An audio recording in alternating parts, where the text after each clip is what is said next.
Hey guys, tonight we're stepping into the steam and perfume of Dynasty Chang'an, the largest, loudest, most lavish city on earth. The air is thick with incense and gossip, the roads hum with silk shoes and sandalwood carts, and you, well, you're barefoot, clutching a bundle of spare rags and trying not to look completely lost. The gates of the West Market close at dusk, and you've just slipped through them with barely a moment to spare. You smell like travel, dust, fear, and a little dry plum because you haven't bathed in days. Chang'an smells like things you don't have names for. Caramelized walnuts, ambergris, boiled cabbage, maybe even the future. You've never seen so many people, or so much color. Hairpins like golden feathers, lanterns shaped like ducks, monks begging beside courtesans, and above it all, banners rippling from tiled roofs and men shouting about tea leaves or stolen oxen. You stand there, why, frozen, one foot still in your old life. That ends fast. A woman in crimson grabs your wrist like she owns it. You the girl? She snaps. Her teeth are bright. The one from Henan? That's not exactly where you're from, but you nod anyway. She jerks her chin toward a shop with painted shutters and a roof shaped like a sleeping cat. Follow. Don't lag. Welcome to the Teahouse. Inside. It's hotter than outside. Someone is steaming lotus buns. A child runs by with a tray of limes. You pass a girl polishing ceramic cups with a strand of her own hair, and another one sobbing as she tries to pry a fishbone from her sleeve. This is you now, the woman says, pushing you into a narrow room. She smells like rose oil and vinegar. You sleep here, you work when told. You don't ask who's in which room, and you never ever steal the good honey. She tosses a bundle onto a cot, 2 linen wraps, a pair of broken-toed slippers, and a pin shaped like a plum blossom. Put that in your hair. Makes you look less like a drowned cat. You want to say thank you. Instead, you try not to cry. Historians still argue whether tea houses in Tang China were more like cafes or covert brothels, depending on the district, but you're too tired to care about the socio-cultural nuance. You just want sleep. You wake before dawn to the sound of a gong. The world is dark blue and smells like boiled eggs. Someone kicks your foot. Name? You blink. I'm called Yuxiu. You're not, but the real Yuxiu never made it this far. And the name was paid for in a pouch of dried mushrooms. You're handed a basin and a brush. To the well. Don't drop the bucket. Last girl who did had to clean the privy pits with her fingernails. You quickly learn that nothing here happens gently. You scrub stairs, polish sandalwood trays until your knuckles crack, learn to measure jasmine buds by weight and not handfuls. You kneel, you bow, you balance, you fake a laugh. You are, in essence, becoming invisible. One of the other girls, Mei Mei, who's missing 2 teeth but sings like a lark, gives you the unofficial tour. That room there? Don't go in. That's for the court favorites. That staircase? Squeaks like a rat. Use it when you want someone to know you're coming. Watch out for Master Joe. He tips in poetry, not coins. You're not entirely sure how she knows all this, but you nod anyway. In this place, knowledge is worth more than jade. On your 3rd night, you burn your hand on a kettle. The skin bubbles. No one stops to help. You wrap it in cabbage leaf and keep serving. Quirky fact. In the Tang era, cabbage was used for everything. Burns, hangovers, even as a makeshift pillow in some rural inns. No pillow for you tonight, though, just your arm, and a buzzing in your ears from too many shouted orders. One of the senior maids, a woman with a back like a shelf and eyes like chipped obsidian, mutters, "City girls cry once. Then they learn. You don't feel like a city girl, but you don't cry again." That night, while the wind rattles the bamboo slats in your window, you press your burned hand to your chest and stare at the shadow of a hanging gourd. You think, this is the beginning of something. You don't know what. But you know it doesn't belong to the girl you used to be. Maybe she got lucky. Maybe she stayed home, married a cobbler, and never had to memorize the difference between silver needle and cloud mist tea. But maybe, just maybe, she never got to see Chang'an lit like a bowl of stars. You learn her name on the 4th day, but only because someone else screams it. Madam Jin. It echoes through the teahouse like a drumbeat. Everyone stiffens. A tray drops somewhere.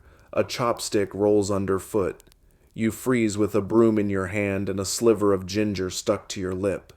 Then she appears, Madam Jin, mistress of the vermilion petal teahouse, not quite tall, not quite young, not quite cruel, but unmistakably in charge.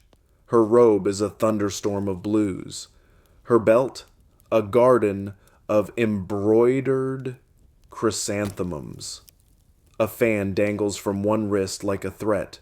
Her mouth is permanently fixed in a shape that suggests she's either tasting something sour or thinking about raising taxes. She walks without looking. She speaks without blinking. She doesn't need to shout. Her authority is the kind that wraps around your throat like a velvet ribbon. She doesn't notice you at first. You're just part of the furniture. A new face in a sea of flickering shadows and sweat-streaked backs. But then she does. "Henan girl," she says. Not a question. You nod, eyes low. She taps her fan on her palm. "We'll see if you last." Historians still debate the power structures of Tang-era women in business, especially teahouse proprietresses. Some argue Madam Jin types were glorified landladies. Others insist they were covert social brokers with networks that reached into the court. Either way, she owns you now. Your first official lesson? The rules. Not the written ones, because there aren't any. These are recited, whispered, mimed when Madam Jin's nearby. Rule 1. Never interrupt a man writing poetry, even if his sleeve catches fire. Rule 2. Smile with your mouth, not your eyes. Real smiles invite offers. Rule 3. Don't drink the tea. It's rationed by weight and reputation. Rule 4. If you must gossip, do it in Cantonese. Madam Jin's from the north. Rule 5. No blood on the floor. It stains the lacquer. By the time she finishes reciting the rules, she's seated on the plumwood dais with a plate of candied walnuts in her lap. You're kneeling nearby, peeling lotus seeds with a fingernail and a dull blade. Some girls think they're clever, she says without looking up. They ask questions. They talk back. They go missing. You nod. Slowly. Very slowly. She waves a hand. Up. You're on prep today. Go help Yan boil the herbs. Yan? She arches a brow. The one with the limp and the temper. Yan, it turns out, is a former laundry maid with the soul of a general and a nose for lies. She keeps the back room boiling like a medicinal inferno. Bitter steam rises and curls and clogs your throat. Buckets of dried roots teeter beside the stone stove. And somewhere under all the bubbling, there's tea. You learn to sort it by smell. Dragonwell is grassy, sharp. Pu'er is earthy, like wet leaves in forgotten basements. Jasmine pearl is floral, but deceitful. It burns fast and costs a week's wages if you spill it. Today's task? Peeling ginger. Your fingers sting after 2 roots. You stop counting after 7. By the time you've made it through the pile, your hands smell like a hot market stall in midsummer, and your nails are bright red. Yan doesn't praise. She just nods once, which in this tea house is the equivalent of being knighted. Don't slice your thumb, she says. Blood ruins the batch. Fun fact: in Tang China, tea was often brewed with additions like salt, ginger, and even scallions, especially for medicinal or morning after purposes. Your batch smells like it could cure heartbreak or cause it, depending on how long you steep it. Hours blur, the pots boil, your eyes water, the walls drip, and through it all, Madame Jin's voice calling for more towels, Mei Mei humming, and a guest somewhere reciting a love poem about a goat. You finally stumble out for air just as the lamps are being lit. A gold-threaded curtain brushes your face. Behind it, someone laughs. You're starting to learn the layout now. The front is for performance, low tables, silk cushions, oil lamps with carved dragons. The back is for reality, splinters, sweat, hidden bruises, and a locked cabinet that smells faintly of plum wine and bribes. You're halfway to the well when someone stops you, a hand on your shoulder. It's Mai Mei. She nods toward your apron. Ginger juice on the sash. You'll get asked if you're new. I am new. She grins. Then they'll ask what else is fresh. You both laugh. Just for a second. It feels strange, dangerous, good. That night, you sleep with your fingers curled and your feet sore.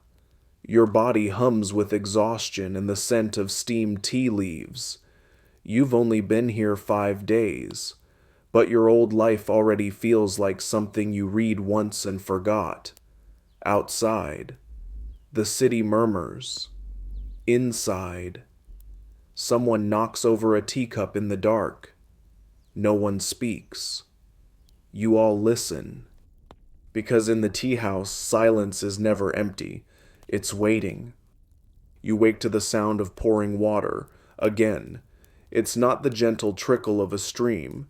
It's the thump and splash of wooden buckets, the hiss of steam rising from metal basins, the slosh of a mop that's older than some of the maids. Welcome to prep hour. Before the first rooster crows. Before the scholars stagger in for their sunrise brews. Before Madame Jin paints on her eyebrows with powdered soot. You're elbow deep in leaves. Not the crisp, clean kind from lacquered canisters. No. These are dusty bundles from burlap sacks hauled in from Fujian or Sichuan, with handwritten labels that have long since faded. You're paired with a girl named Ping. She has a voice like a flute and knuckles like a monk. She shows you how to sort the leaves on a flat board by shape, size, and smell.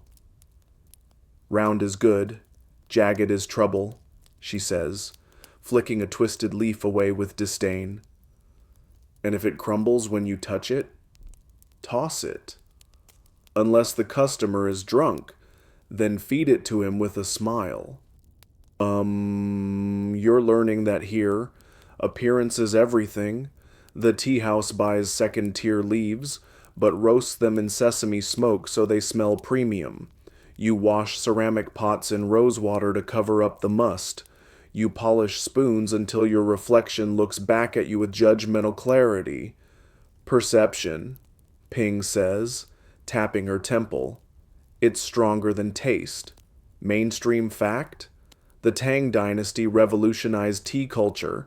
Brick tea, powdered tea, ceremonial whisking. All the elements that centuries later would influence Japanese matcha ceremonies began here, in rooms not unlike this one. But you're not performing ceremony, you're scrubbing leaves, and they don't like to be scrubbed. Some are still clumped with mud.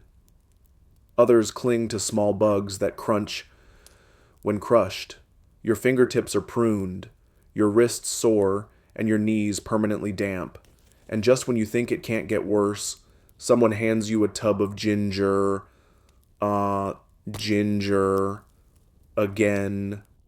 You peel, slice, and pound it into a paste. It stings your eyes, your skin, your pride. Every now and then, a drop splashes onto your arm, and it burns like spite. Mei peeks in and smirks. If you're crying, the ginger wins. You're not crying. Not really. Just leaking a little. And still. It continues. After leaves and ginger comes the tray room. Here, you learn how to balance ceramic on lacquer without letting the two make a sound. Noise is a beggar's trait. Yan grunts from the corner. Silence is luxury. You practice the tray walk over and over, back straight, chin low, arms like you're balancing a sleeping baby. One misstep, and the entire room stares like you spilled your own secrets. You drop a bowl anyway. It bounces. It doesn't break. You're lucky. Fringe fact? Tang-era porcelain, especially the famed Xingware, was so finely fired that some bowls could sing when tapped. A few even floated in water. You don't get those. You get the ones that chip if you look at them wrong. Later, you slice fruit, figs, jujubes, melons. The jujubes are the worst. Sticky, stubborn little beasts. Slice too deep, and they bleed. Ping says, like men. You laugh, quietly. You're still not sure what's safe here. Around midday, a tray goes missing. Madame Jin appears like lightning. Who moved the tray from the west shelf? No one answers. She turns to you. Hanan? You freeze. I didn't touch it. A beat. Her eyes narrow. Then she barks at another girl and storms out. You don't know whether you've passed a test or failed one. By nightfall, your apron is stained, your fingers blistered, and your sandals squish from an overturned kettle. You collapse onto your cot, too tired to dream. But as you drift, you hear it, soft laughter from the next room, the clink of a cup, the whisper of poetry, and for just a moment, despite the blisters and burns and cabbage stench, you feel it. You are part of the machine now. You're a leaf in the brew. You barely recognize yourself in the mirror, or, well, in the water basin, since mirrors are reserved for people who matter. But there, in the rippling surface, is a girl with her hair twisted high, her skin powdered pale, and a plum blossom hairpin tucked just so behind her ear. She looks poised, or maybe just exhausted in a symmetrical way. It's your first day in the front room. No more back kitchen chores. No more peeling ginger until your fingerprints vanish. Madame Jin has decided you're finally ready to face the customers, wrapped in silk and smiling like it doesn't itch. Your new robe is sky-colored gauze with embroidered cloud patterns. It's beautiful. It's also translucent in sunlight, tight in the sleeves, and does not breathe. You suspect it was designed by someone who'd never climbed stairs. You shuffle instead of walk, bow instead of bend. Grace. Mei murmurs as she adjusts your sash. That's what they want. You're not a girl anymore. You're a dream. You try to remember how dreams are supposed to walk. Historians still argue whether Tang Teahouse maids were considered entertainers, hostesses, or low-tier courtesans. In truth, it depended on the district and the price of the tea. You're in the respectable zone.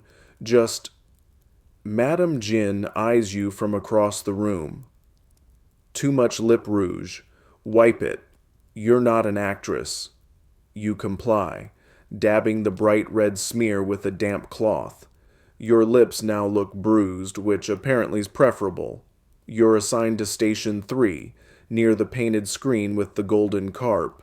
It's the one where the better tipping merchants sit. Not the palace scribes, they're moody and poor, but the ones who deal in spices, silk, and sometimes rumors. Ping whispers a final reminder. If they ask for jasmine, don't give it too hot. If they ask your name, lie. And just like that, you're on. The first customer is old. Smells like cinnamon and mothballs. He orders cloud mist and spends the next hour telling you about his third wife's foot ailments. You nod, smile, refill his cup. Your feet ache from standing. Your shoulders scream from balancing the tray just so, but he tips a whole 2 wen before shuffling out. The next customer's worse. Young, smug, rings on every finger. He keeps calling you Little Moon and asks if your robe comes in red. You smile politely, refill his cup, avoid eye contact. He laughs when you bow. Your master must be proud. You want to say, I don't have a master, or you couldn't afford me even if I did. But you nod again, because grace, because silence, because dreams don't talk back. Fringe tidbit? In some Tang cities, there were published tea rankings, actual printed guides listing the best tea houses, prettiest maids, and strongest brews. You're not in one yet, but you wouldn't be surprised if Madame Jin is bribing someone to get there. The robe itches. The sash digs into your ribs. But the worst part is the sweat. It slides down your back in slow rivulets. The gauze robe clings like damp paper. You're pretty sure your entire shoulder is outlined like a painting on display. No one says anything. They don't have to. They look. You survive 6 tables. 1 spills a cup. Your fault.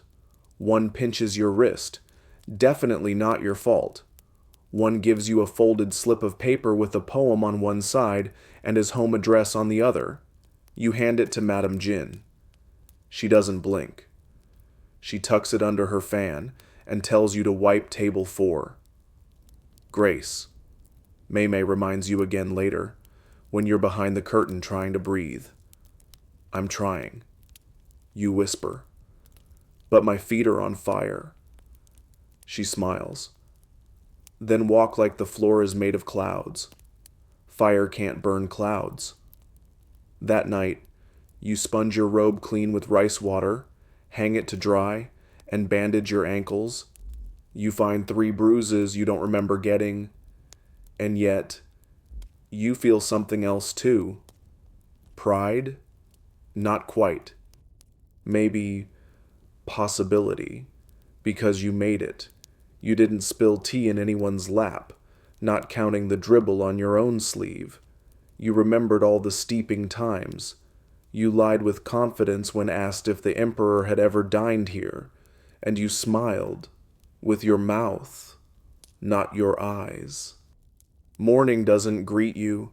It grabs you by the shoulders and shoves you into motion, before the crows even dare stir, before the alley dogs begin their mournful debates. You're up, fumbling for your sash in the dark, stepping over someone's foot, biting back a yawn so wide it might unhinge your jaw. The tea house doesn't sleep. Not really. It dozes like a suspicious cat, always 1 twitch away from full alert. By the time the eastern sky shifts from inky black to dull pewter. The place is already breathing, kettles gurgling, oil lamps flickering. Madame Jin's voice echoing through the corridors like a disapproving bell. You shuffle to your post, silk slippers damp from yesterday's storm. Today, you're on morning round brr. It's a blur of cleaning, prepping, and praying that no one important shows up before your hair's fully pinned. The tea house wakes in layers. First, the cook boys arrive, banging pots and shouting over the coal delivery. They're loud, shirtless, and permanently angry about yam shortages. Next come the sweepers, old men with bad knees who mutter Tang couplets under their breath while smacking dust out of curtains. Then the fragrance girls, a quartet of cousins from Sichuan, who refill the incense trays with precision that borders on sacred. Finally, you and the other maids emerge from your rooms, looking like wilted flowers dipped in powder and perfumed just enough to hide the truth. You start with the stairs. There are 12. Each one must be wiped with rosewater, not vinegar, or the lacquer turns sticky. You know this now, thanks to a girl who once didn't, and got reassigned to cleaning pigeon coops behind the bathhouse. By the time the first guest arrives, a stooped monk who orders barley tea and says nothing, the tea house is glowing, not grand, not gleaming, but glowing in that delicate way that makes guests sigh when they walk in, as if their lungs recognize the scent before their minds catch up. Historians still argue whether Tang tea houses competed more through flavor or ambiance. Based on Madame Jin's obsession with curtain draping, you'd wager ambiance wins by a narrow, beaded margin. You light the wall lanterns. The trick is not to let the oil drip. You murmur blessings you barely believe in. You check the teacups for smudges, the sugar jars for ants, the plum wine for sediment, and then you wait. Morning shift is the strangest. It's when regulars are most likely to appear, half-dressed scholars, groggy guards, merchants clutching damp ledgers. You can predict their drinks by the state of their hair. Jasmine for the well-groomed, barley for the hungover, salted ginger for the ones who've clearly cried before breakfast. Your job isn't just to pour tea. It's to read the room like a fortune teller reads palm lines. A man in fine robes with cracked fingernails, probably a debt collector, a girl with calloused fingers and silk shoes, likely a concubine's maid, a soldier who orders chrysanthemum tea and stares into the steam. Leave him alone. You learn. In time. Today. It's mostly quiet. You drift from table to table, refilling cups with practiced grace. You bow at the right angles. You smile at the edges. You become invisible, but only just enough. And then, just as you're wiping condensation off the tea counter, a loud thunk startles everyone. The front door bangs open. A courier stumbles in, drenched and dusty, carrying a wrapped bundle. He mutters something about a mistake at the ink shop and drops a half-wrapped scroll onto a table. Madame Jin appears faster than a sneeze. Take that to the back, she snaps, eyeing the scroll like it's an explosive. Now, you scurry to obey. In the kitchen, Jan peers at the scroll and raises one eyebrow. Don't open it. Don't even breathe near it. It probably belongs to someone who could have us executed. You nod, ginger-sliced hands trembling slightly. The scroll smells faintly of sandalwood and wet ink. Quirky fact, ink in the Tang era wasn't just black.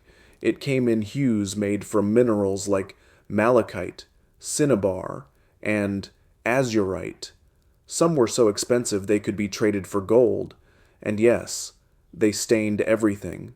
That evening, Madame Jin pulls you aside. You didn't read it, did you? No, madam. She studies your face. Good. Keep it that way. You're not sure if you passed another test or walked closer to a cliff.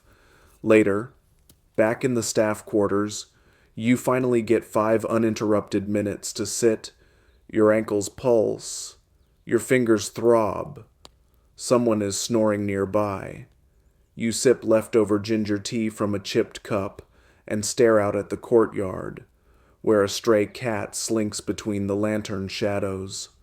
Tomorrow will come with the same routine, the same stairs, the same silent rules. But tonight, for one breath of a moment, you feel like you've earned your place in the steam and rhythm of it all. By your third week, you've developed a sixth sense for danger disguised in silk. The Teahouse attracts all kinds, but the most dangerous men are never loud. They don't slouch or yell or spill their cups. No, these are the ones who lean back, speak softly, and wear slippers made of stitched dragon scale brocade. And today, you have 3 of them in a row. They arrive mid-morning, trailing the scent of clove and horse sweat. Their robes are simple but perfect. Their accents hint at southern provinces, but their eyes say don't ask. Maymay sees them first and hisses, "Government," you stiffen. "Officials," maybe, or not. Either way, don't ask questions. Madame Jin is already on the move, her fan fluttering like a bird in distress. She directs the men to the plum-screened corner booth and dispatches you, to serve them. She must trust you, or she wants to test you. Same thing. You steady the tray. You walk slowly. They don't speak when you arrive. One gestures toward the teacup, 2 fingers extended, palm down. You nod and begin the pour, careful not to let the steam fog your vision. One drops a silver tail onto your tray without looking. You haven't done anything yet. That's what makes it unnerving. Historians often point to the Tang capital of Chang'an as the most cosmopolitan city in the world, home to traders, poets, monks, and spies. Lots of spies. And if there's one thing spies love more than anonymity, it's tea. The first man asks, softly, "Has Minister Du passed through lately?" Your heart skips. You don't know any Minister Du. "I'm new," you say, voice calm. "I wouldn't know." He studies your face. Too long. Then nods. Once. Satisfied. The second man pulls a scroll from his sleeve, rolls it out, and begins writing on the table, with a brush, using tea. It's an old trick. Invisible ink until the tea dries. You pretend not to notice. The third man says nothing, just watches, and smiles once, very slightly, when you refill his cup before he asks. When they finally leave, they vanish like mist. No footprints, no sound. You look down and realize the silver tail is gone. 2, you don't ask how. That afternoon, Maymay pulls you aside. "Don't look them in the eye," she says. "The ones who can ruin you usually smile first." And she's right. Later that week, a monk arrives in plain robes, mumbling about Dharma and requesting barley tea with honey. He seems harmless, until he passes a sealed envelope to Madame Jin with a wax stamp shaped like a tiger's paw. She reads it, frowns, burns it in the brazier. No one speaks of it again. Your shift continues. You serve dried persimmons to a merchant who smells like fermented beans. You clean up after a woman who weeps silently into her tea. You tiptoe past 2 gentlemen arguing in whispers about how many horses a dowry should include. Everywhere you go, there are secrets.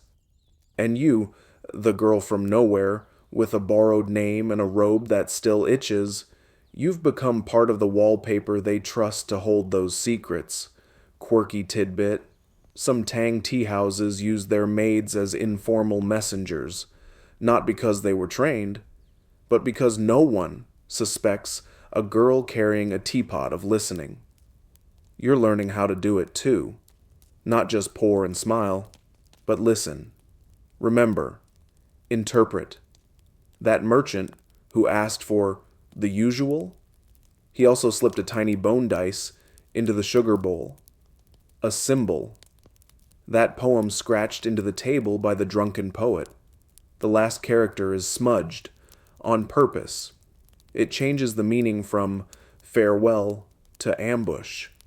Historians still argue whether tea houses were centers of commerce, culture, or covert resistance. Maybe they were all three.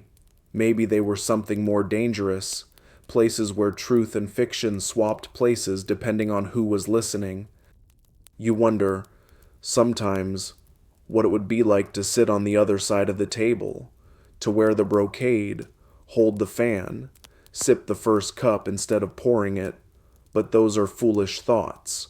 Right now, your job is to keep your head low, your tray steady, and your mouth shut. Which is hard because tonight one of the guests compliments your eyes. And it's not the compliment itself. It's the way he says it, like he's measuring your future in units of usefulness.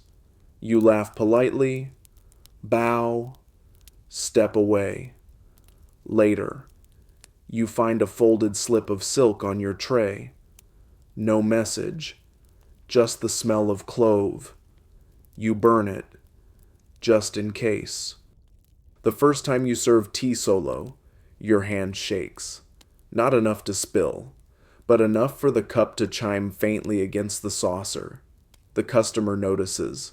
They always do. He's a scholar type, robe cinched too tight, fingers stained with ink, eyes heavy with the kind of exhaustion that comes from reading scrolls in candlelight until dawn. He blinks up at you, says nothing, and waits. You lift the teapot, elbow high, wrist tilted just so, the spout aimed like a brush, poised above parchment. And then, it happens. The steam curls upward, and you lose sight of the rim. Just for a second. Your hand dips. The stream lands directly on the back of your own knuckles. It's not boiling. Thank the ancestors. But it's hot enough to bite. You flinch, but you do not drop the cup. You do not scream. You do not spill. The scholar arches an eyebrow. New? You bow. Only just. He nods and lifts the cup. You pour like someone with something to prove. That's not entirely incorrect. When he leaves, he tucks a single coin under the edge of his scroll. Not much, but more than some of the regulars give. Later that day, you earn a nickname. Steady Hands. It's not true, but names don't need to be. May grins when she hears. Better than spill pot or cracked lip. Trust me, we've had worse. You smile, gingerly. Your knuckles are red, but not blistered. You rub them with cabbage leaf behind the curtain and get back to work. Madam Jin doesn't praise you, but she lets you keep the front tables for the next 3 days, which is as good as a promotion in this world. Fringe fact? During the Tang Dynasty, some tea servers were trained in special pouring performances, including pouring from long-spouted kettles held behind their backs or above their heads. You're not there yet. You're barely surviving front pour level. But still, you're learning. There's a rhythm to it now. The bow. The smile. The pour. You start to feel, if not confident, at least slightly less like your moments from disaster. And then comes the afternoon shift. A young man in crimson robes enters.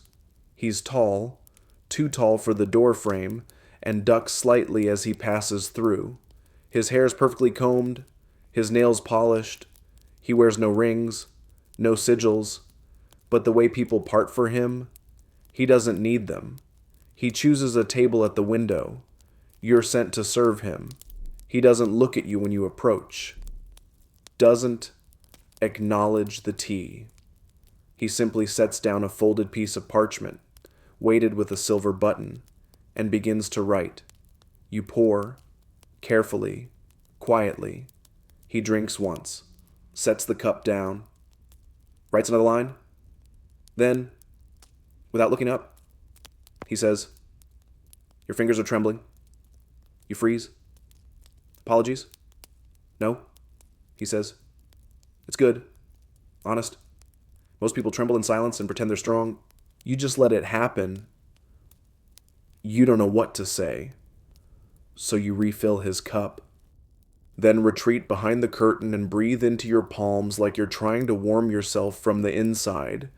He returns the next day, and the next, never at the same hour, always alone, each time. He orders the same thing, snow chrysanthemum, 1 sugar crystal, no questions. And each time, he writes poems, you think. Though once you saw him draw a tiny bird in the margin, the kind of detail you wouldn't expect from someone whose jaw is that sharp. You don't ask his name, that would break the spell, but you begin to wonder about him, about what kind of life lets someone walk like they own the air and still ask for extra sugar like it's a secret indulgence. One evening, he leaves early. You clear his table and find something under the saucer. Not a coin. Not a message. A silver leaf. Just one. Delicate. Flattened. Pressed like a memory.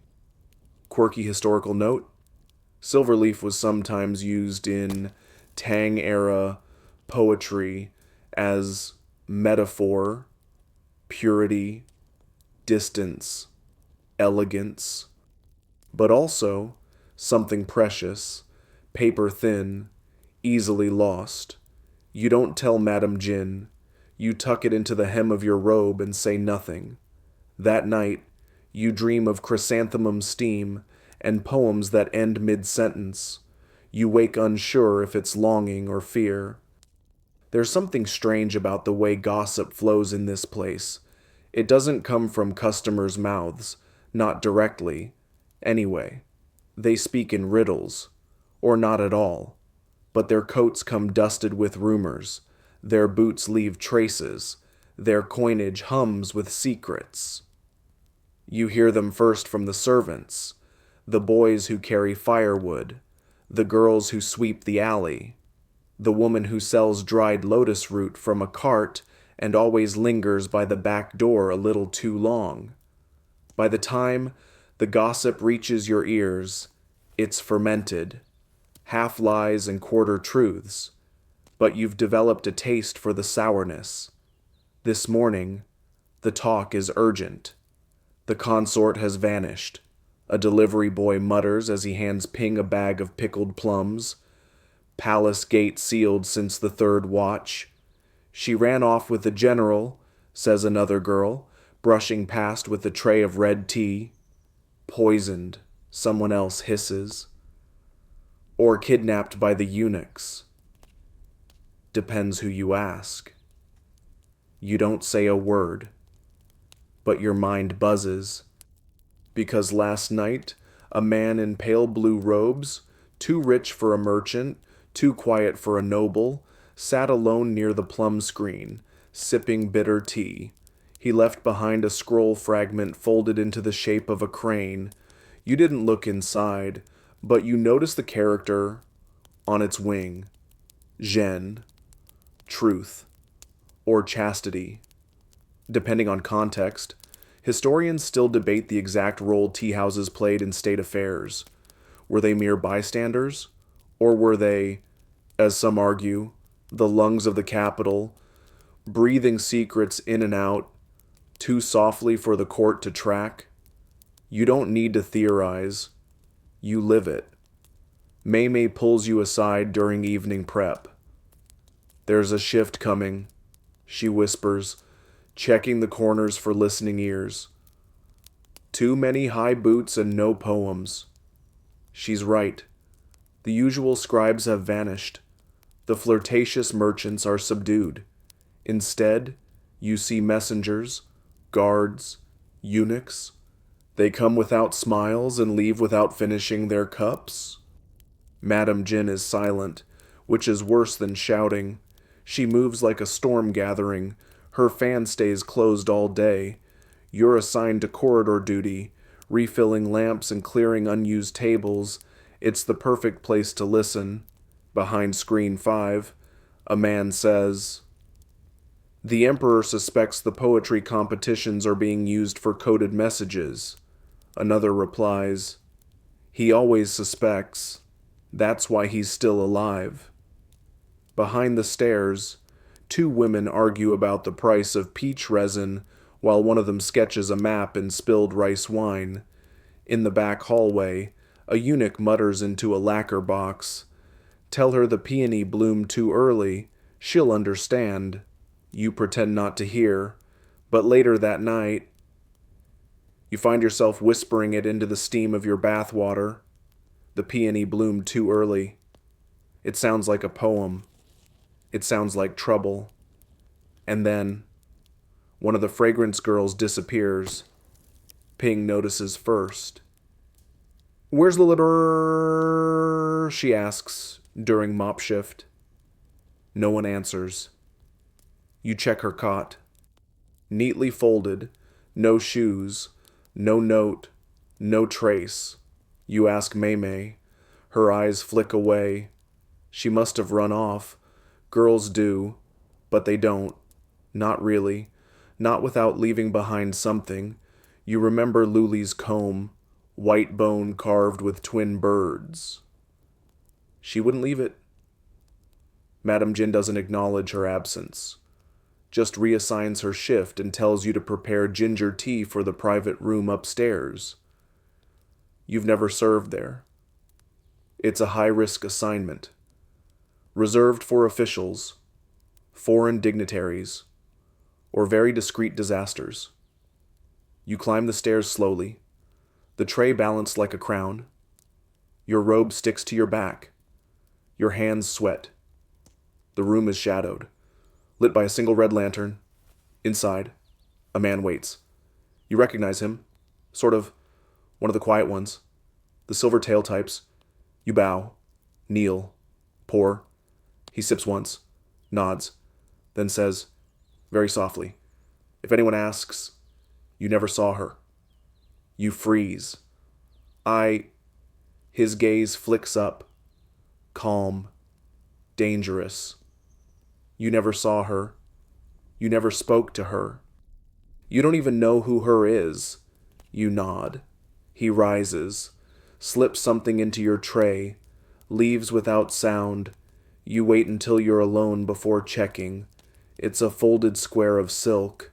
Inside, a small comb, white bone, twin birds. You bury it under your mattress that night. You don't sleep. Instead, you lie awake, staring at the ceiling, wondering how many secrets you've poured tea beside, and how many more you'll pour tomorrow. You don't see him arrive. One moment, the front corner table is empty.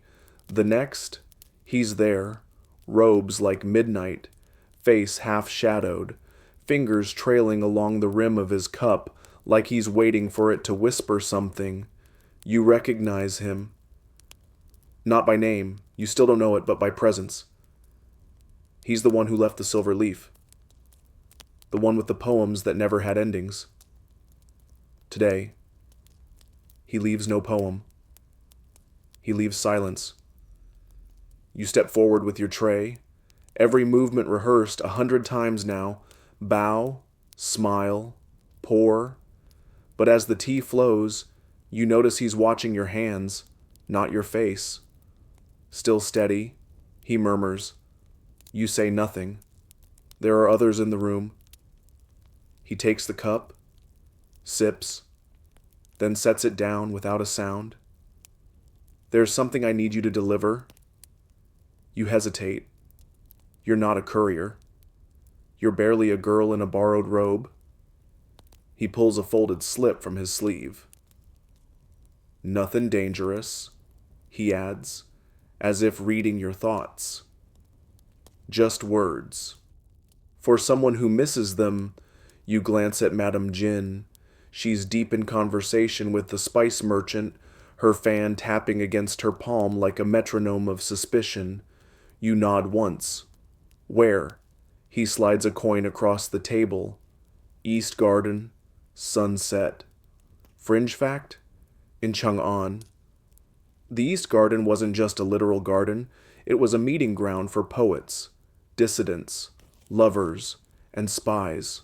A place where secrets wore perfume and poetry wore daggers. You tuck the slip into your sash. He finishes his tea. Doesn't thank you. Doesn't look back.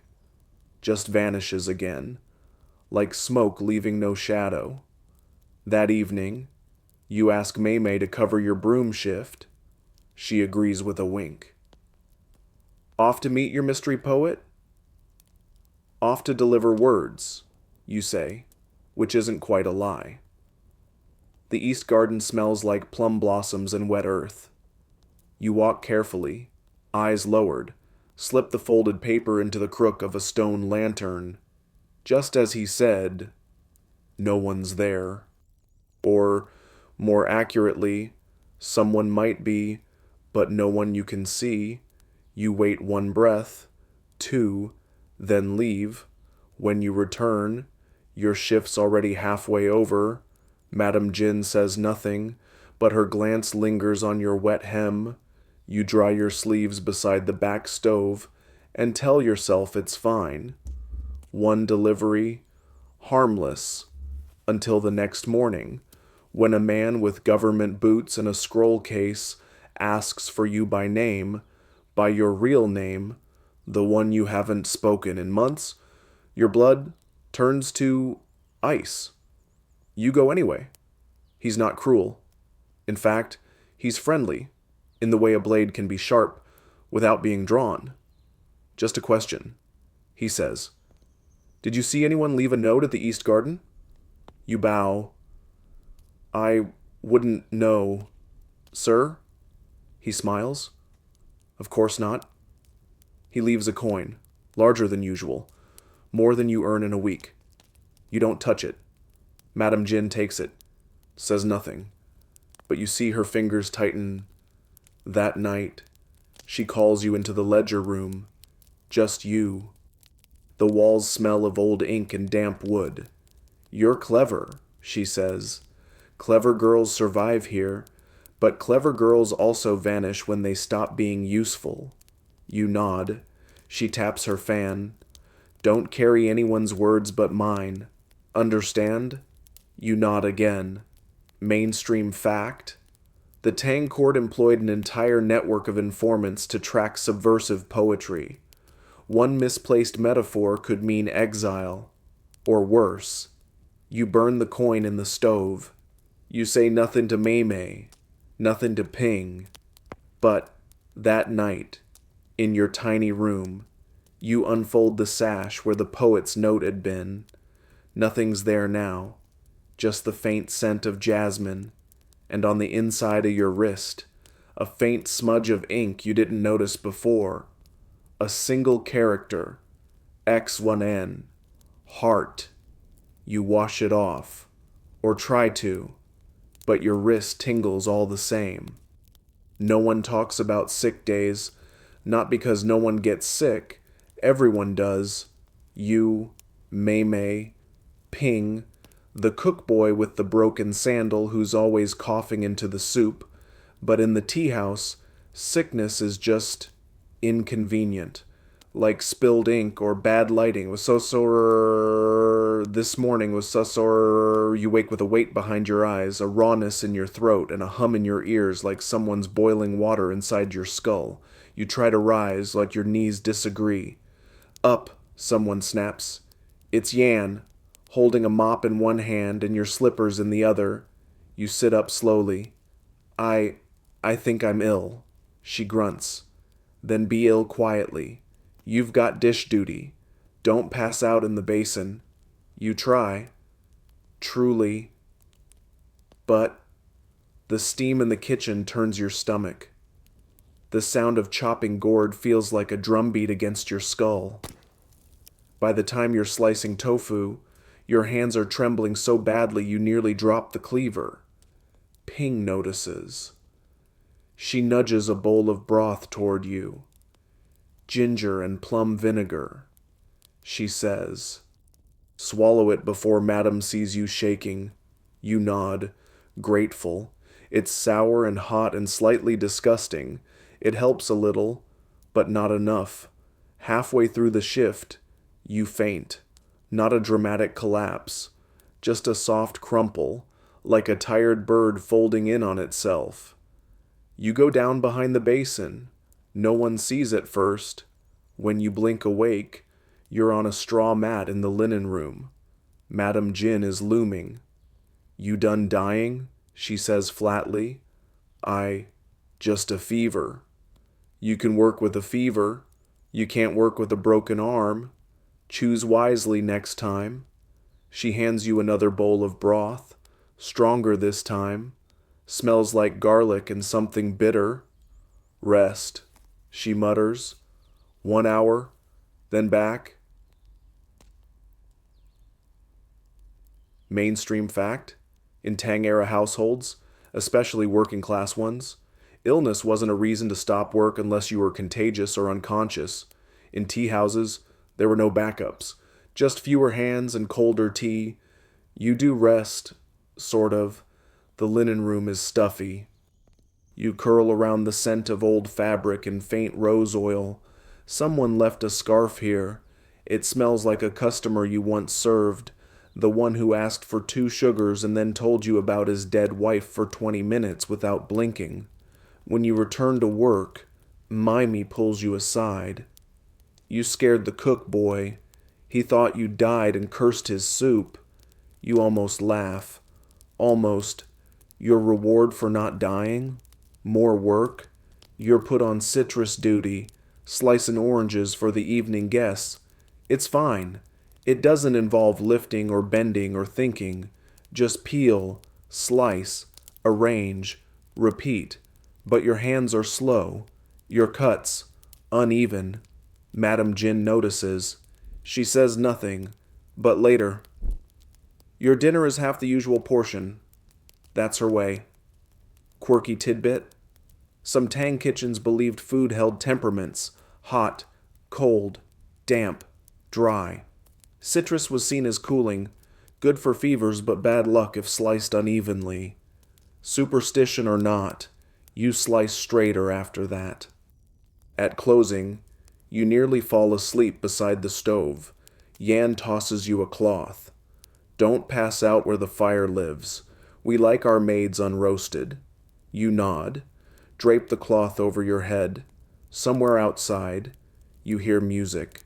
A flute, maybe, or someone just pretending to be a bird. In Chang'an, it's hard to tell. You crawl into your cot before the lanterns are fully extinguished. Your bones ache. Your skin feels too small, but you're still here, alive, useful. You think of Luli, the girl who vanished. You think of the silver leaf, the bone comb, the word heart smudged on your wrist, and you realize something cold. The sick don't get sent away, the useless do. So you whisper a prayer, not to get better, but to stay just healthy enough to pour tea tomorrow. Because here, survival isn't measured in heartbeats.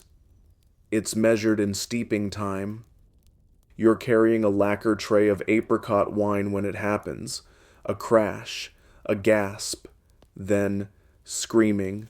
Not the theatrical kind. Not the kind that follows a spilled drink or a splintered chopstick. This scream cuts through the tea house like a blade. You pivot. Instinct. The tray wobbles, but holds. At the foot of the stairs, 2 men are rolling on the floor, one in faded indigo robes, the other in crimson with a gold belt too fine for this neighborhood. They're fighting. Fists, elbows, curses. Over what? A woman? You don't need to be told. It's always over a woman. And not just any woman. Shulan, one of Madame Jin's finest. Elegant, clever, soft voice, hard eyes. She's standing frozen halfway up the stairs, hair slightly loose, lower lip bleeding. The Crimson Man shouts, "She's mine!" The Indigo one spits back, "She was never yours." Then someone throws a teacup, not at anyone in particular, just into the chaos. It shatters. Madame Jin arrives. Not rushing, she never rushes, but like a rolling storm. She doesn't yell. She simply raises her fan. The room stills, except the men. One of them lunges again, and that's when Shulan does something no one expects. She pulls the jeweled hairpin from her own head and jams it into the thigh of the crimson-robed man. He howls, falls back, bleeding. Everyone freezes. Even the braziers seem to stop crackling. Shulan turns, walks up the rest of the stairs, and disappears into her room. Mainstream fact? Tang Dynasty women, especially in urban centers like Chang'an, were known for being unusually independent by historical standards. They owned businesses, divorced husbands, and occasionally stabbed possessive customers with ornamental jewelry. Madame Jin bends down and retrieves the hairpin, now streaked red. She doesn't flinch. She gestures to you. Tea. Now. You scramble to pour. You have no idea who the tea is for, but it doesn't matter. Tea is the answer to everything here. Celebration, mourning, distraction, bribery. As the wounded man is dragged outside by his guards, you see him drop a coin, one of the heavy ones. No one touches it. Later, Ping whispers, "She's going to disappear now." "Who?" "Shulan." You glance at the staircase. "She defended herself." Ping shrugs. "That's not the point. No one wants a girl with a hairpin record." But Shulan doesn't vanish. Not that night. She comes down to dinner like nothing happened. No punishment. No lecture. Just quiet. Controlled. Her hair repinned. Her lips still raw. The next morning, her room is empty. No belongings. No note. No rumor. Gone. Fringe tidbit? Jeweled hairpins in the Tang Dynasty weren't just decorative. They could be weapons. Some were made of carved jade or sharpened silver, and there are records of concubines using them in both self-defense and assassination. You don't sleep that night, not because of fear, not even because of Shulan, but because of what she did before leaving. She left something in the hallway, not for anyone, just left. A silk pouch, knotted shut. You only noticed it while sweeping. Inside, 2 sugar crystals, a torn poem, and her comb. No blood, just her. You hide the pouch in your cot, beside the silver leaf and Luli's comb. Your little collection of girls who didn't stay. Girls who left, were taken, or chose to vanish before the Teahouse could chew them into ghosts. You add a dried chrysanthemum petal to the pouch, and for the first time, you whisper someone's name aloud after they're gone. Just once, quietly, so the walls don't notice. The Mid-Autumn Festival is supposed to be beautiful, and it is, if you're a guest. From the outside, the vermilion petal teahouse looks like something out of a painted scroll, glowing lanterns in every window, paper lotuses floating in basins, incense trails curling like ghost silk through the dusk. But for you and the other maids, it's the worst night of the year, because it's full of guests, full of noise, full of impossible requests from people wearing brocade who think please is optional And thank you is extinct. You've been running since morning. Your sleeves are stained with fruit syrup and sweat. Your bun has collapsed twice. And your sash? It's tied so tight you might actually snap in half before the moon hits its peak. Lanterns, Ping says breathlessly as she hands you a tray of candied ginger. They're obsessed with lanterns this year. The moment one goes out, they act like it's an omen. You nod. You've already relit the same duck-shaped lantern 4 times. Fringe fact: in the Tang Dynasty, mid-autumn wasn't quite as romanticized as it is today. The poetry came later. Back then, it was more about family offerings, palace rituals, and, if you were unlucky enough to be working, a lot of mess.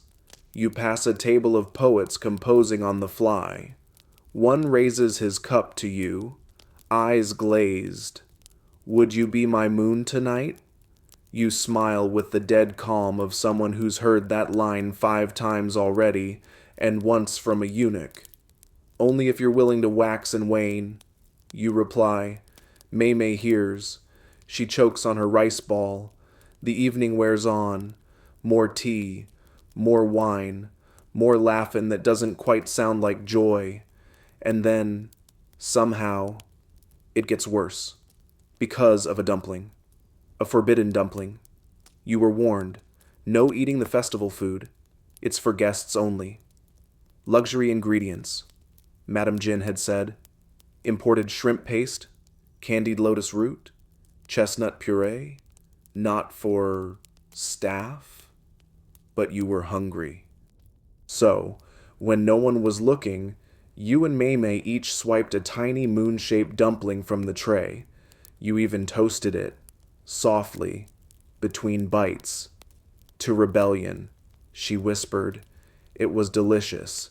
You regretted nothing, until later, because Mei, emboldened by dumpling defiance, decided to light a sky lantern, just a small one, on the roof, without permission. It's tradition, she'd insisted. We're part of this city too. You didn't argue. You helped. You even held the base while she lit the wick. The lantern rose, wobbled, caught a breeze, and promptly veered sideways, directly into the storage eaves, where it burst into flame. Not a real fire, thankfully, just enough to scorch a hanging curtain and cause someone to scream downstairs. Madame Jin arrived like thunder. You and Mei tried to look innocent, but your hands smelled like wax and rebellion. She didn't yell. That was worse. She stared, then calmly said, 1 week, morning shifts only, no tips, no starch in your rice. You nodded, both of you. You didn't even try to beg. Mainstream fact? Lantern festivals in Tang, China often ended in disaster, fires, injuries, arguments. Some cities banned them temporarily, but no one really banned them. People just got sneakier. That night, you scrubbed soot off the upper shutters and whispered apologies to every unlucky spirit you could name. But later, back in the sleeping quarters, Mei produced a second dumpling. The gods owe us, she said, handing it to you. You laughed. For real? And for the first time since arriving at the Teahouse, you felt part of something. Not just a worker, a conspirator, a girl who could make mistakes, pay for them, and still laugh after. You fell asleep with crumbs on your robe and the faintest scent of chestnut lingering at the edge of your dreams. The first time you serve a eunuch, you forget how to bow. It's not that he's frightening. He's not tall or loud. He doesn't wear weapons or bark orders. He enters the tea house quietly, accompanied only by 2 silent footmen and a scent of expensive sandalwood. But everyone knows what he is, because of the silk shoes, because of the way he glides, not walks, because Madame Jin personally comes out to greet him, which almost never happens unless someone might report directly to the throne. Private room, 3rd floor, she tells you, eyes like flint. And mind your tone, use no honorifics, and do not look surprised. You nod. Your knees already feel wobbly. You'll serve solo. No one else enters. She hands you a tray. Jade teacups, a brass pot engraved with dragons, and a lacquered tin of chrysanthemum buds that smells like secrets. And so you go. Up the stairs. Past the floor where the city's mid-tier elite sit and grumble about canal taxes. Past the level where poetry and flirting drift like smoke, up to the 3rd floor where you've never been before. It's quiet. Too quiet. You knock. A soft come in. Inside. Red lacquer walls. No windows. One low table. The eunuch sits alone. Back straight. Hands folded. He looks middle-aged, with a face that was once beautiful and still knows it. You bow. Too low. He notices. You're new, he says. Not a question. Yes. Honored, sir. You nearly trip over the word. He smiles. It's not cruel. Just practiced. I won't bite. I haven't in years. He gestures for the tea. You serve it. Carefully. His gaze follows every movement. Mainstream fact? Palace eunuchs during the Tang Dynasty wielded enormous influence. Some controlled entire ministries. Others had the emperor's ear, literally and politically. They were feared, flattered, and occasionally assassinated. The man before you? Probably one of the quiet, powerful ones. You don't ask questions, do you? He says after sipping. No, sir. Good. Curious maids live short lives. He says it like a joke. You do not laugh. He unfolds a fan, not for the heat, but for the image painted on it, a crane flying over a pine tree. You wonder if it's a symbol. It has to be. Tell me. He says, What does Madame Jin think of the new governor's wine tax? You blink. I wouldn't know. But you've heard things. You hesitate. Only whispers. He smiles. Those are the best kind. You don't answer. Just refill his cup. Quirky tidbit. It was common for tea houses to be visited by court eunuchs, not just for leisure, but as unofficial informants. They watched, they listened, they reported back. After a few sips, he grows quiet, stares into the steam. I was born in Suzhou, he says suddenly. Did you know that? No, sir. My mother made jasmine cakes, sticky ones, with honey inside. When she was angry, she'd hit me with a rice scoop. You nod, unsure whether this is a memory or a test. I haven't seen Jasmine in 20 years. Silence again. Then he looks at you, really looks. Do you think I'm a man? You open your mouth. Nothing comes out. He waves a hand, chuckling. Don't worry, there's no right answer. That's the point. You don't sleep that night. You keep thinking about him. About the way his voice slid between charm and sadness like silk on a blade. The next day, Madame Jin pulls you aside. He asked for you again. She says. You nod. But be careful. You glance up. Of him? No. She says. Of what he sees in you. Later. When you're scrubbing the brass kettle he used, you find something tucked beneath the lid. A piece of sugar crystal. Carved into the shape of a crane. You hide it under your pillow. Not because it's valuable, but because it feels like something deliberately left. And nothing deliberately left in this tea house is ever simple.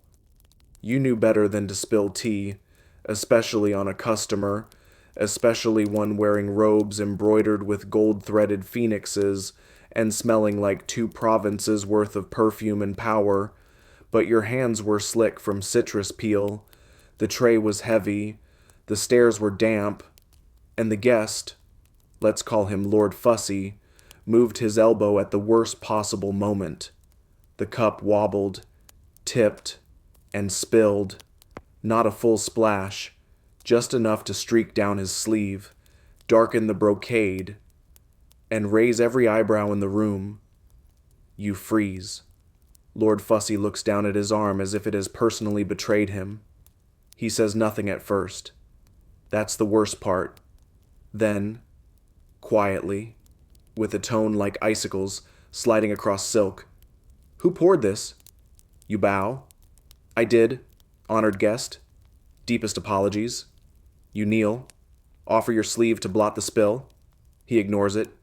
Maimei is already at your side, handing you another cloth. Her eyes say run, but Madame Jin appears before you can even stand. Her fan snaps open. Her smile is honey over razors. "An accident," she says, before he can speak. "And an expensive sleeve. I'm sure. Let us cover the cleaning. No cost spared." She gestures subtly to the coin bowl. A eunuch nearby nods. One of hers, perhaps. It's all handled in 3 breaths. The guest does not smile, but he also does not press. He leaves after sipping once more. No tip, but no punishment either. You, however, are shaking. You retreat to the back hallway, soror, hiding by the plum wine cabinet, trying not to be sick. Ping finds you, hands you ginger water. "You're not the first. You won't be the last." "I ruined his robe." She shrugs. "If he's that rich, he has 2. Still, for the rest of the day, you feel cursed. Guests glare longer. Coins seem lighter. Even the sugar bowl feels judgmental. And then you hear it, the wrong rumor. "He's a prince," someone whispers behind the curtain. "Or a war minister." "No, a spy." Another says, that Teahouse girl spilled on him to send a message. You feel the color drain from your face. You weren't sending anything, just stumbling. But the gossip spreads. By sunset, people are saying you poured the tea on purpose, that you're a signal, that you're involved in something you barely understand. Fringe tidbit? In Tang court circles, secret alliances were sometimes communicated through the clumsiest gestures, how a cup was turned, how a robe was folded, or whether a drop of tea touched the wrist. You'd just spilled. But now, apparently, you've spoken.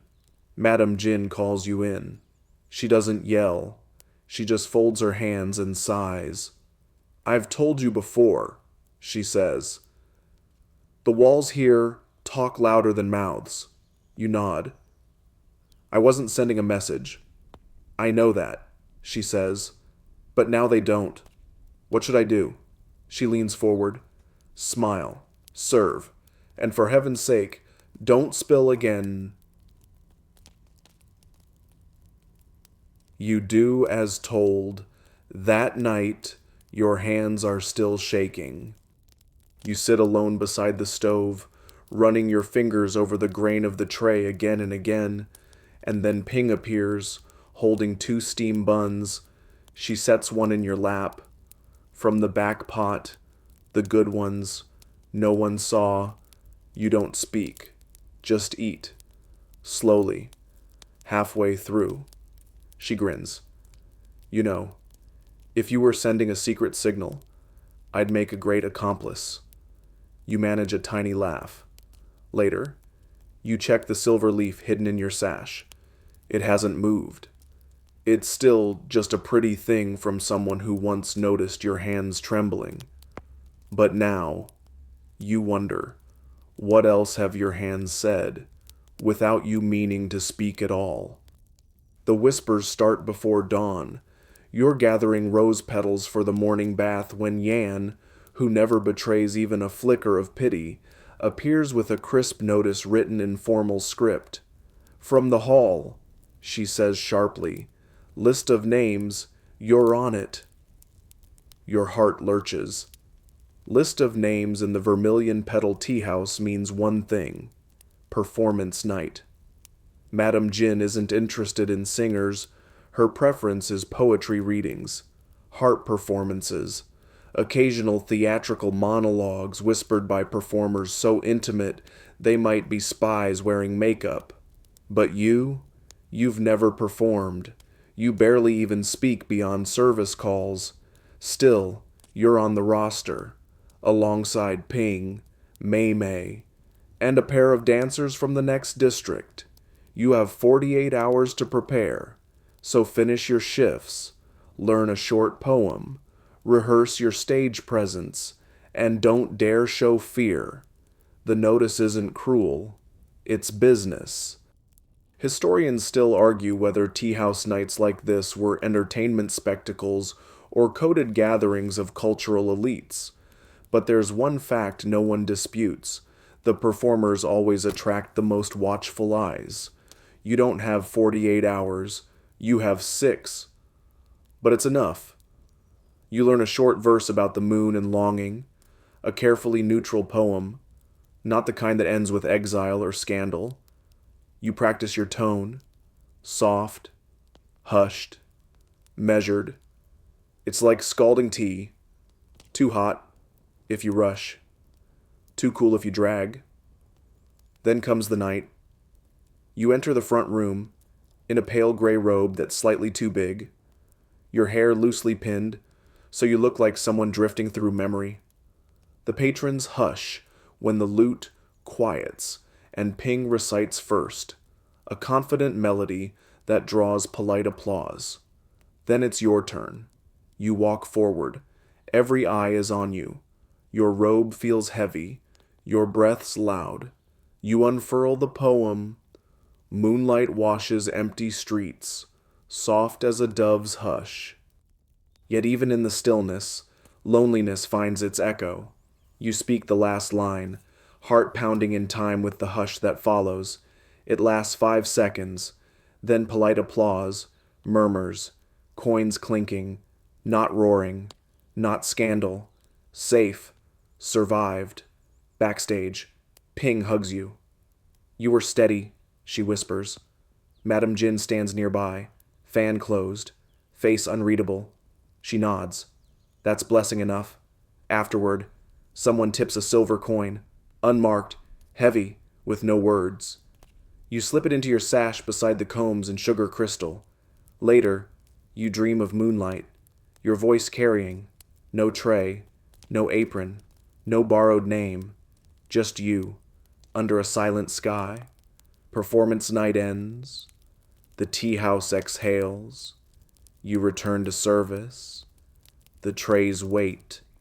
The guests return. But something inside you didn't come back. When the guest book arrives, it comes wrapped in brocade and tied with red silk. It's heavy, not just in weight, but in responsibility. Madame Jin doesn't announce the change. She simply hands it to you at the start of your shift and says, "You'll keep the names now." You blink. "Me?"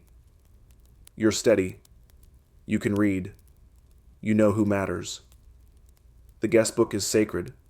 Every name written in its pages grants power, tracking debts, loyalty, favors owed, and risks. Some patrons sign with flourish, others scrawl with drunken indifference. A few never sign at all. That's where it gets tricky. You're to record them anyway, in quiet script, just initials, or robe color, or what ring they wore on which finger. Discretion, Madame Jin warns, is not silence. It's precision. Mainstream fact? Tang-era tea houses often maintained guest ledgers for accounting, but also for political safety. Knowing who visited whom and when could be the difference between survival and exile.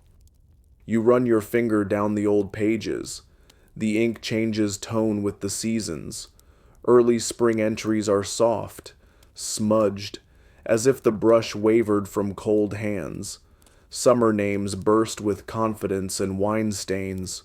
Autumn entries are crisp, careful, like those making final visits before disappearing into winter. There are symbols you don't yet understand, circles around names, faint charcoal marks in margins, occasional pressed petals between pages. Codes, Ping whispers when she catches you staring. Some are debts, some are warnings, some are lovers who shouldn't have crossed paths. You nod and start to notice things. The Silver Leaf Man, he's not listed under his real name, but he appears 3 times, once marked with a star, once beside the words, "Left at moonrise." The eunuch appears, too. His page has no name, just an empty space with the word "listens" written beside it. You begin to record, carefully. You never write the same way twice. Some names are angled, some nested in curves. One night, a guest tries to bribe you. "Don't write I was here," he says, slipping a coin into your apron. "Better for both of us." You bow, take the coin, and write his name anyway, but not where he expects. You place it 2 pages ahead, hidden in a list of herbal purchases. Quirky tidbit, some Tang ledgers doubled as poetry journals, maids and guests alike scribbled verses in margins. One scholar even proposed that a now famous poem about plum blossoms first appeared in a Chang'an Teahouse ledger. You start doing it too. Small lines, hushed verses, not about love, but about steam, and trays, and feet that ache so badly they dream of flying. It becomes your secret. Until the night someone writes back, in neat, fine brushwork beneath your verse about tea leaves wilting. But they bloom again with hot water. No signature, no clue, just ink. You press your fingers to the page, as if warmth might reveal a name. The next morning, the page is gone, torn, removed, as if it had never existed. You find the scrap 2 days later, tucked under your pillow. Madame Jin says nothing, but when she hands you the brush the next time, she says, "Careful, the book is alive. It remembers what we forget." That night, you dream of pages fluttering open by themselves, of names reading you. You wake with ink smudged across your palm, no pen in sight. Rain finds every flaw, in the roofs, in the walls, in your patience. Monsoon season in Chang'an is not a polite drizzle, it's a siege. Water pours from the heavens like the sky is trying to wash the city off the earth. Gutters overflow. Courtyards become ponds. Even the silk banners droop, their proud dyes bleeding like weeping peonies. The tea house suffers. First, the back storage room leaks. Then, the outer corridor warps with moisture. You wake up to the sound of drip, drip, drip, right above your cot. Ping mutters, "We should start offering boat service." Mamie sticks a bowl on her head and says, "I'm the moon goddess now." You laugh more in the rain, maybe because if you don't, the damp will eat your soul. By day, the tea house turns into a wet-footed hive of misery. You mop the same puddle 20 times. Someone slips in the hallway and blames the tea. A guest accuses the rain of ruining his poetry scroll. You get assigned to roof duty, which is less glamorous than it sounds. You carry buckets. You help the old carpenter ladle sand around the drain holes. You hold up the ladder and pray it doesn't sink into the soggy earth. Madame Jin appears mid-morning, robes tucked into her belt, hair pinned high to avoid the damp. She surveys the damage, taps her fan on the cracked beam. "It'll hold," she says. "Unless it doesn't, then we'll sweep faster." Mainstream fact? Many Tang-era tea houses were built of wood and clay, prone to mold and decay. Monsoon season often meant temporary closure, or in wealthier places, hasty reinforcements with paper, bamboo, and luck. You begin sleeping with an oilcloth above your pillow. But something unexpected happens. The maids, normally tired, private, drifting past each other like steam, start gathering. You share dry spots. You sing songs while you mop. Someone finds a deck of cards. You bet buttons. One night, with rain thundering overhead, you all huddle in the linen room and take turns telling ridiculous ghost stories. Mei insists her basin is haunted. Ping claims a customer once died mid-sip and haunts the sugar bowls. Yan tells a tale about a hairpin that walks on its own. You offer one about the Silver Leaf Man, except you pretend you made him up. The others listen too closely. Someone passes around stolen hawthorn candy. You eat until your teeth ache and your throat forgets how cold the world outside is. It's the first time in months you feel warm without fire.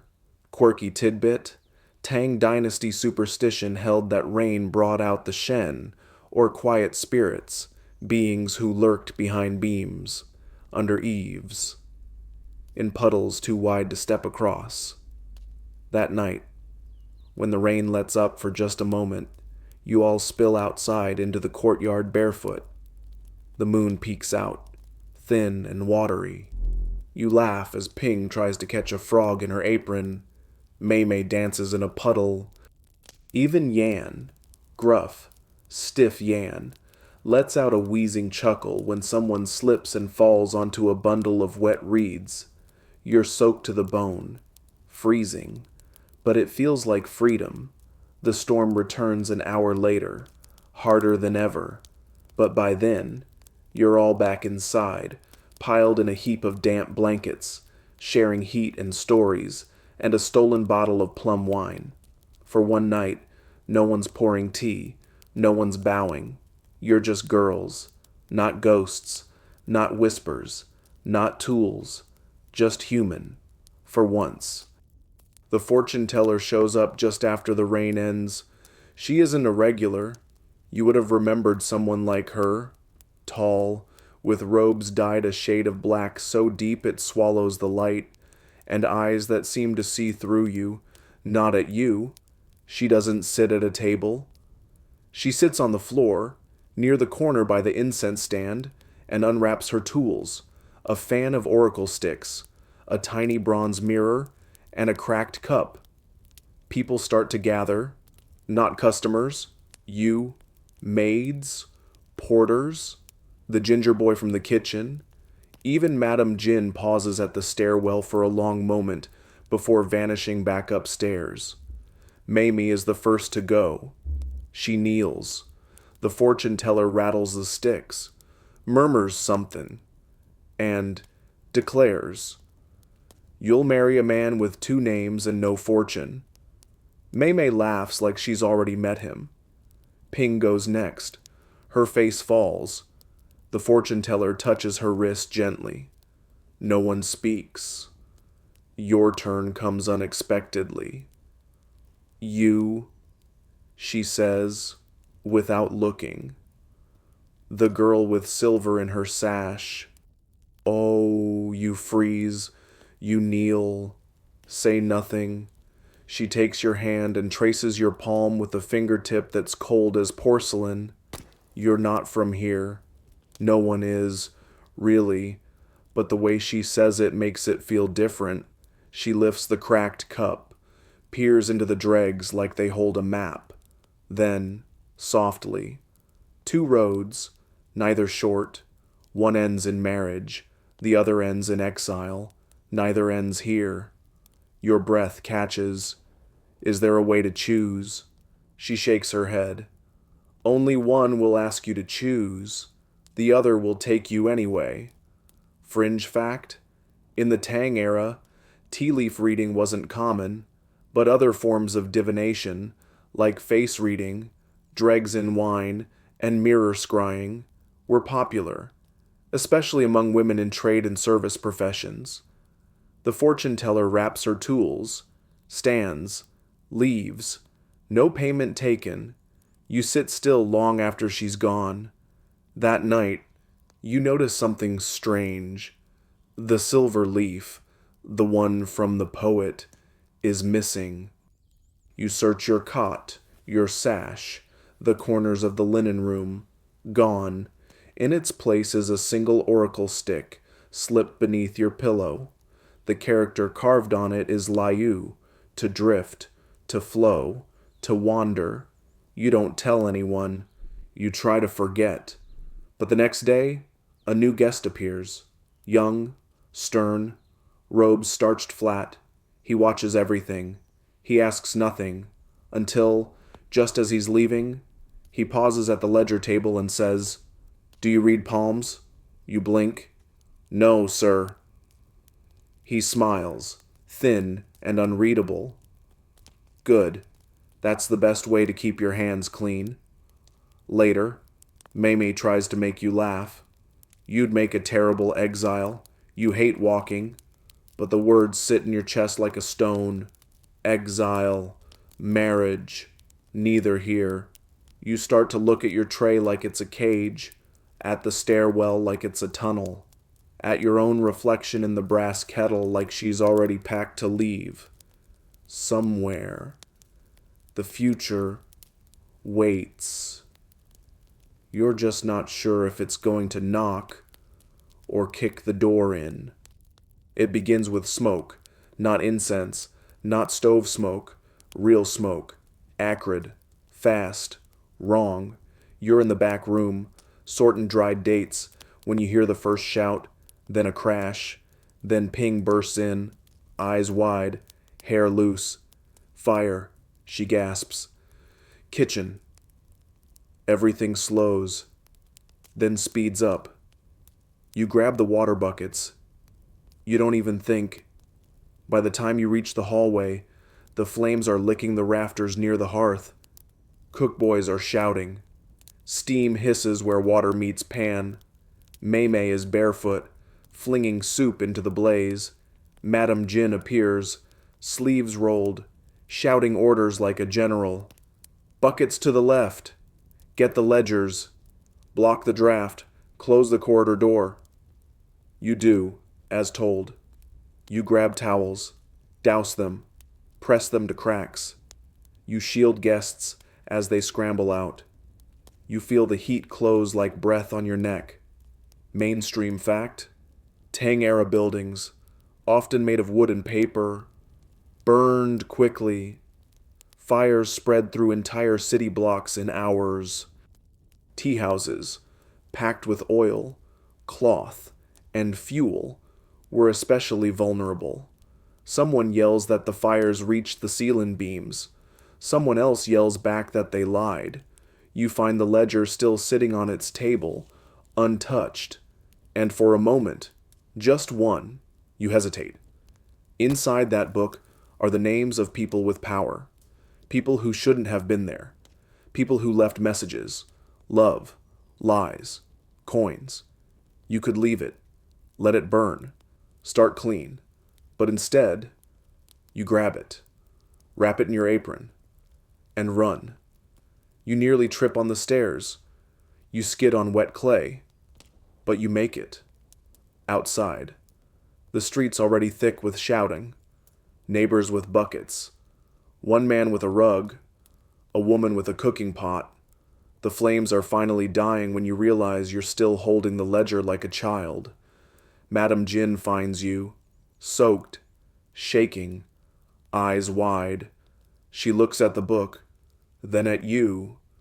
You expect a scolding, a slap, a dismissal, but instead, she says, very quietly, You chose the fire and the paper. You don't know what it means. Not yet.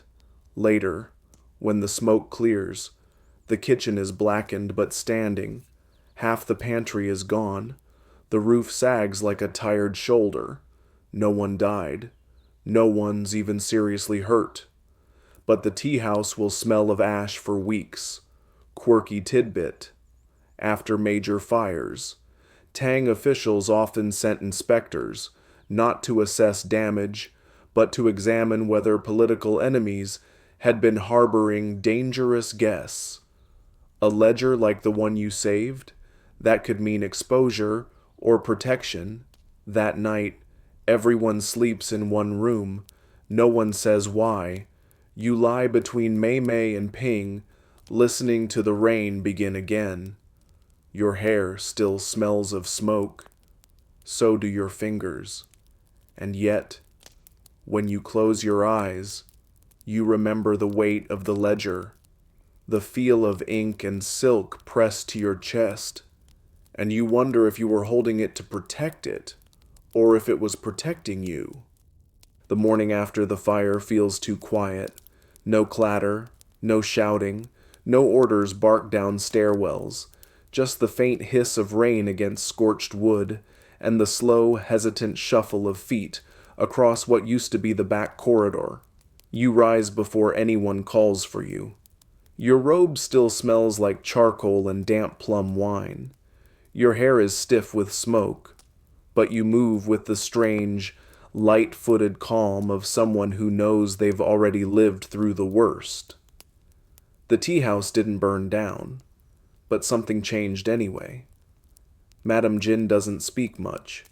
She's at her usual post, fanning herself with a scorched lacquer fan that used to be red and is now mostly ash-colored. When she sees you, she lifts her chin. You bow. She nods. That's it. But the weight of it presses against your chest like one last brick in a wall you've been building for months. You're no longer the girl with trembling hands. You're the one who grabbed the ledger. The rooms are cleaned, the floors mopped, the cracked ceiling patched with linen and prayer. The guests return, cautious at first, then in waves. Some bring food, some bring coins, some just want to see if the rumors were true. They were. You return to your duties, bow, pour, smile, but everything feels final. You begin to notice things. Ping has packed her sewing box. Mei Mei keeps rereading a letter with frayed edges. Yan asks for extra vinegar. She says it's for her knees. But she's never asked before. Something's coming. Then one night, after closing, Madame Jin calls you into the tea room. Alone. The lamp is low. The steam from her cup spirals like a question mark. She gestures to the cushion across from her. I'm not asking you to stay, she says, but I'm not stopping you either. You blink. Stay? She sets down her fan. You've outgrown this. Not just the apron, all of it. But you poured tea for spies, carried lies in your sash, rescued names from fire, and still remembered to wipe the counters. She smiles, faintly. There's nothing left for you to prove. A pause. Unless you want to take over. Your breath catches. Take over? She shrugs. One day, if you stay, if you choose. Historians still argue whether women in Tang tea houses ever inherited them. There are records, but they blur between fact and poetic embellishment. What is known, some girls disappeared, some married, some vanished into legend, and some became madams of their own. You don't decide that night. Instead, you walk the halls. You touch the smooth lacquer of the banister. You trail your fingers across the screen with the golden carp. You pass the ledgers. the trays, the hidden poetry, etched under the lowest shelf where only you ever look. Then you pour yourself one final cup of tea, not for a guest, not for a lover, not for a spy or a eunuch or a merchant with wandering hands, just for you. You sit at a window that once held a lantern and sip quietly as the stars peek through the clouds above Chang'an. In the morning, your cot is empty, the robe is folded, the ledger is exactly where you left it, and somewhere, on a quiet road outside the city, a girl walks barefoot into her next chapter, no tray in her hands, only a heart still steeping. And now, dear listener, let the story fade like steam rising from a forgotten cup. Imagine the sounds of the teahouse growing quiet again. The soft swish of brooms, the clink of cups being stacked, the hush of slippers across wooden floors. The scent of jasmine still lingers in the air, and a lantern swings gently in the night breeze, casting flickers of gold on the walls. Outside, the moon climbs slowly over the curved rooftops of Chang'an. The storm has passed. The sky is clear. The city breathes in sleep. You, too, can let go now. Your feet, once aching, are light. Your hands, once scalded, are steady. The girl who served tea, who listened without speaking, who witnessed secrets and held them like petals in her palm, she rests now, somewhere quiet, somewhere safe. There is no need to remember every guest, no need to decode every glance or carry every burden. The ledger is closed. The fire has passed. The tea house, like all things, continues. And you are free to drift, to wander, to dream of plum blossoms and silent cups and names never spoken aloud. Let the rain fall soft, the steam rise slow, and the candle burn low. You've earned your rest. Sleep well. End of script. Sweet dreams.